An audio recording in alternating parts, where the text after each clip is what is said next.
Hi అందరు ఎలా ఉన్నారు? చాలా రోజుల తర్వాత వాయిస్ ఓవర్తో లాంగ్ వీడియో అయితే వచ్చేసింది. ఉదయాన్నే కొంచెం ఎర్లీగా లేస్తే ఎంత త్వరగా పనులైపోతాయి. ఇంకా నేను చేసిన పాస్తా ఇంకా ఎగ్ ఫ్రైడ్ రైస్ సాస్లేమి వాడకుండా ఎలా చేయాలో ఈ వీడియోలో అయితే చూద్దాము. ఉదయాన్నే 6:30 కల్లా నాకైతే లంచ్ బాక్సులు రెడీ అయిపోవాలి. ఇక తర్వాత పిల్లల వెనక పరిగెత్తుతూ ఉండాలి. తలనొప్పిగా ఉండి కాఫీ కలుపుకొని కాస్త పని చేసేసి తీరిగ్గా కూర్చొని తాగే టైం ఉండదు కదా అంత పొద్దున్నే.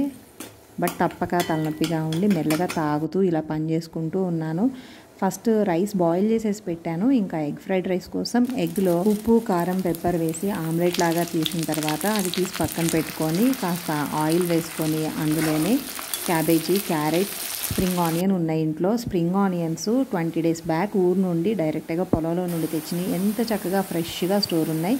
హై ఫ్లేమ్లో 2 నిమిషాలు వేగిన తర్వాత ఉప్పు, కారం, పెప్పర్ పౌడర్, కొద్దిగా గరం మసాలా, ధనియాల పొడి, జీలకర్ర పొడి, సాస్లేమీ లేకుండా ఇలా ఫ్రైడ్ రైస్ చేస్తే ఆరిపోయాక కూడా మంచి రుచిగా ఉంటుంది. సో టేస్టీగా కాస్త వెజిటేబుల్స్ ఎక్కువ, ఎగ్ ఎక్కువ, ఇంకా అజినోమోటోలు ఇవన్నీ వాడకుండా, సాస్లు ఇవన్నీ లేకుండా ఇంట్లో హెల్తీగా కాబట్టి నేను రెగ్యులర్గా ఫ్రైడ్ రైస్ అంటే ఇక వెజ్ అయినా ఎగ్ అయినా మోస్ట్లీ ఇదే ప్రాసెస్లో ఉండిద్ది. ఫ్రైడ్ రైస్ ఇలా చేస్తాను. అండ్ ఎక్కువ మసాలాలు కూడా వేయను, జస్ట్ ఫ్లేవర్ కోసం చాలా లైట్గా వేస్తాను. ఇక బ్రేక్ఫాస్ట్ కోసం ఇడ్లీ పెట్టేసి చట్నీ కూడా ప్రిపేర్ చేశాను. అండ్ ఒకళ్ళు పాస్తా కావాలి, ఇంకొకళ్ళు అయితే అస్సలు పాస్తా జోలికే రారు. సో ఒకరికి ఒకటి ఇంత ఉదయాన్నే చేయడం కష్టం అనిపించినా కానీ పిల్లలు ఇక బాక్సులు వంట ఇదంతా అయిపోయి వాళ్ళు వెళ్తే మనం ఉదయాన్నే లేచినందుకు ఎర్లీగా పని అయిపోయినట్టు ఉండిద్ది. ఈ ఉదయాన్నే లంచ్ బాక్స్ లేకపోతే లేవడం ప్రాసెస్ వంట ఎప్పుడో 11 గంటలకు చేస్తా, అన్నీ లేట్ అయిపోతాయి. పాస్తా కోసం అయితే గిన్నెలో నీళ్లు పెట్టేసి రాళ్ళ ఉప్పు యాడ్ చేసుకొని పాస్తా వేసుకొని 1 స్పూన్ ఆయిల్ వేసుకున్నాను ఉడికించడానికి. ఉడికాయని చెక్ చేసుకున్న తర్వాత అలా నీళ్ళల్లో ఉంచేస్తే మొత్తం కూడా గంజిలాగా అదంతా స్టార్చ్ అంతా దిగిపోతుంది కదా. అలా కాకుండా స్ట్రెయిన్ చేసి పక్కన పెట్టుకొని ఆ నీళ్ళని మాత్రం పారపేయకుండా తర్వాత మనం గ్రేవీ ప్రిపేర్ చేసుకునేటప్పుడు ఆ నీళ్లు యూజ్ చేస్తాను. ఈలోగా ఉల్లిపాయలు, టమాటా ఇవన్నీ తరిగి పెట్టుకొని స్టవ్ ఆన్ చేసి ప్యాన్ పెట్టి 2 స్పూన్లు నెయ్యి వేసుకున్నాను. ఇంట్లో చేసిన నెయ్యే వేసుకున్నాను బటర్ ప్లేస్లో. ఇక వెల్లుల్లి రెబ్బలు సన్నగా తరిగినవి, ఇంకా సన్నగా తరిగిన ఉల్లిపాయలు కూడా వేసి కాస్త రుచికి సరిపడా ఉప్పు కూడా వేసుకొని ఉల్లిపాయలు పచ్చివాసన పోయేంత వరకు ఫ్రై చేసుకొని ఇందులో 4 టమాటాలని మిక్సీ పట్టేసి ఆ ప్యూరీ యాడ్ చేసేసి టొమాటోలు మనం ప్యాన్లో వేయగానే కాస్త వాటర్ మొత్తం సపరేట్ అయ్యిద్ది. అలా సపరేట్ అయ్యేంత వరకు ఉంచి ఇందులోకి కారం, ఉప్పు ఆల్రెడీ వేసాము, ఇంకా టొమాటో కచప్, పసుపు వేసుకొని టొమాటోలో వాటర్ మొత్తం వచ్చేసి కాస్త ఆ గుజ్జు మొత్తం దగ్గరికి పడేంత వరకు 2 నిమిషాలు మూత పెట్టేసి ఉడికించుకొని ఇప్పుడు అందులోకి కావాలంటే నీళ్ళు, లేదంటే మనం ఆల్రెడీ బాయిల్ చేసి పాస్తా బాయిల్ చేసినప్పుడు ఉన్న వాటర్ మిగిలిపోయినాయి కదా, నేనైతే అవి యాడ్ చేసుకున్నాను. ఇందులోకి మన కారంకి తగ్గట్టు కాస్త అడ్జస్ట్ చేసుకొని యాడ్ చేసుకోవాలి. అండ్ మనం చేసే క్వాంటిటీని బట్టి chilli flakes, oregano flakes, pepper powder ఈ 3 కూడా నేను తీసుకున్న క్వాంటిటీకి 1/2 స్పూను. అండ్ మరీ ఎక్కువ కారంగా ఉంటే తినలేరు కాబట్టి లైట్గాని మైల్డ్గా వేసుకున్నాను.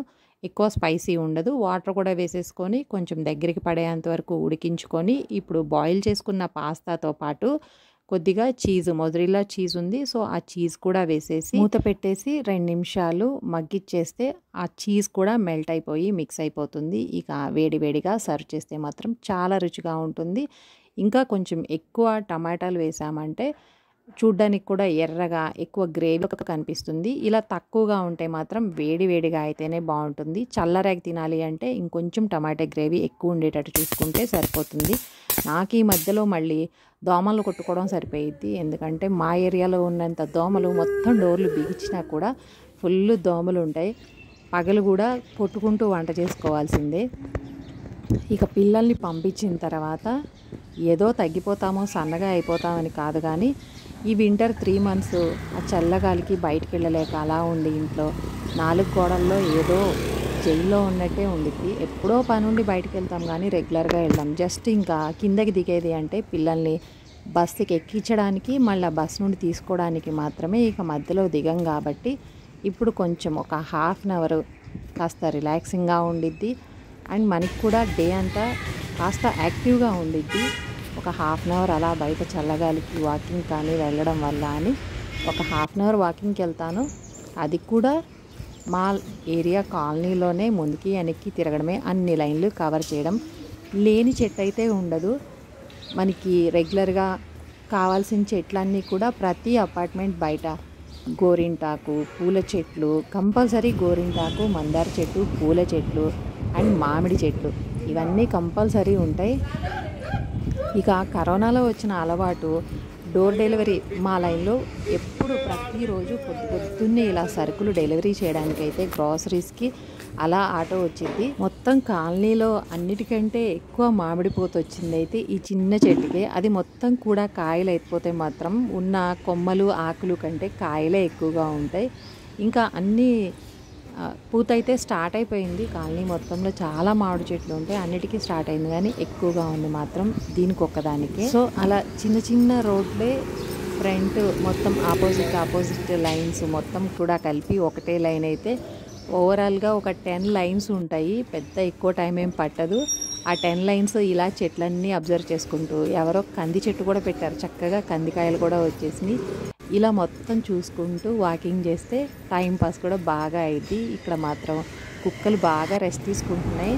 అండ్ ఏరియాలో చెట్లు, అన్ని రకాల చెట్లు ఎలా అయితే ఉంటాయో ఇక లెక్క పెట్టలేనన్ని కుక్కలు కూడా అలానే ఉంటాయి. మినిమం 10-15 కుక్కలు అయితే ఉంటాయి. ఇక ఇంటికి వచ్చేటప్పటికి సాయంత్రం ముందు రోజు నైట్ పిల్లలకి హోంవర్క్లు చేయించుకుంటూ ఇలాంటి పనులు చేస్తాను, ఐరన్ చేసేవి. సో అవన్నీ అలానే ఉన్నాయి, లేట్ అయిపోయి. ఇంకా రాత్రి ఏదో వర్క్ ఉంది, అవన్నీ కావాలి అని స్టేషనరీ బాక్స్ మొత్తం తీసి గజిబిజిగా కింద పడేశారు. లేట్ నైట్ అయిపోయి అవన్నీ తీయలేదు. ఇక ఉదయాన్నే ఈ వంట పని అయిపోయింది కాబట్టి మెయిన్ టాస్క్ అది. పిల్లలు కూడా వెళ్ళారు కాబట్టి ఈ క్లీనింగ్లన్నీ మొదలు పెట్టుకొని చేయడం. ఇంకోటి ఏంటంటే ఉదయాన్నే కాఫీ తాగితే అయితే కొంచెం గ్యాస్ట్రైటిస్ అలా అలవాటు అయిపోతే గ్యాస్ట్రిక్ ఫామ్ అయ్యిద్ది. కాస్త తప్పదన్నప్పుడు మాత్రం కొంచెం వాటర్ తాగి నేను తాగుతాను. బట్ టిఫిన్ కూడా చేయకుండా కాఫీ తాగితే ఇక ఆకలి కూడా అనిపించదు. ముందు ఇలా పనులు చేసుకుంటూ పోతే అలా ఫ్లోలో వెళ్ళిపోతాయి, కానీ ఏదో ఫోన్ పట్టుకోనో అలా కూర్చున్నామంటే మాత్రం ఎక్కడవక్కడే ఉండిపోతాయి.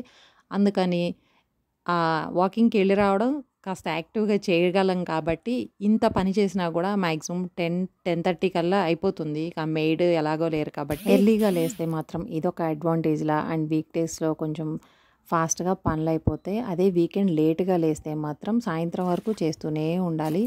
నేను బుధవారం డోర్ మ్యాట్స్ వాష్ చేస్తాను. బుధవారం కానీ శనివారం కానీ డోర్ మ్యాట్స్ అయితే క్లీన్ చేస్తాను. ఫస్ట్ వాటర్లో ముందు జాడిచ్చి పెట్టేసి ఆ దుమ్మంతా పోయిన తర్వాత ఆ వాటర్లో సర్ఫ్ వేసి కొంచెం వేడి నీళ్ళు ఇంకా డెటాల్ వేసి నానబెడతాను. ఇదంతా ముందుగానే చేసి పెట్టి ఇల్లు క్లీన్ చేసిన తర్వాత ఆల్రెడీ డెటాలు అండ్ సర్ఫ్ వేసి నానపెట్టాం కాబట్టి ఎక్కువ మురికేం ఉండదు. ఎందుకంటే వీక్లీ చేంజ్ చేస్తాం, అంత మురికే ఉంటుంది డోర్ మ్యాట్స్కి. జస్ట్ బ్రష్తో ఒకసారి బ్రష్ పెట్టేసి జాడిచ్చేస్తే మ్యాట్స్ అయితే వాష్ అయిపోతాయి. ఇంకా బుధవారం ఇది కూడా పూజ సామాన్లు, దేవుడి ఫోటోలకి మనం బొట్లు పెట్టాలన్నా అవన్నీ కూడా బుధవారం చేస్తాను. రెగ్యులర్గా ఓన్లీ దీపారాధన చేసే కుందుల వరకు క్లీన్ చేసినా కూడా మొత్తం సామాన్లు ఏమైనా క్లీన్ చేయాలి అంటే మాత్రం బుధవారం పెట్టుకుంటాను. సో ఒక్కో రోజు ఒక్కో రకంగా ఎక్స్ట్రా పనులన్నీ పెట్టుకుంటే ఆఫ్టర్నూన్ మ్యాక్సిమం 12 లోపు అయితే పని అయింది. తర్వాత కాస్త రెస్ట్ తీసుకోవడం, లేదంటే ఇంకా ఈవినింగ్ స్నాక్స్ ఇలా సరిపోతాయి. ఈ పూజా సామాన్లు కూడా నిమ్మ ఉప్పు ఉంటే అందులో వేసేస్తాను. ప్రెజెంట్ లేదు కాబట్టి కొద్దిగా చింతపండుని నానపెట్టి దానికి రాళ్ల ఉప్పు యాడ్ చేసి ఫస్ట్ రుద్దిన తర్వాత డెటాల్ హ్యాండ్ వాష్తో రుద్దితే పూజ సామాన్లు జిడ్డు ఉంటాయి కదా, ఆ నూనె జిడ్డు లేకుండా ఈజీగా క్లీన్ అవుతాయి. నార్మల్ సోప్తో క్లీన్ చేసే కంటే హ్యాండ్ వాష్ లిక్విడ్తో అయితే త్వరగా పోతాయి. అలా క్లీన్ చేసేసి మొత్తం పూజ సామాన్లు అంతా క్లీన్ చేసుకున్న తర్వాత ఇక ఇంట్లో దీపం పెట్టేసుకొని కాస్త అలా రిలాక్స్ అవ్వడం. ఇది రొటీన్ ప్రాసెస్. ఇంకా ఒక్కొక్క రోజు ఒక్కోలా పని అయితే చేంజ్ అవుతుంటాయి కదా. మీకు ఈ వీడియో నచ్చితే తప్పకుండా లైక్ చేయండి, షేర్ చేయండి. మరిన్ని వీడియోస్ కోసం, లంచ్ బాక్స్ కోసం అండ్ షాపింగ్ కోసం ఛానల్ని సబ్స్క్రైబ్ చేయండి. Thanks for watching.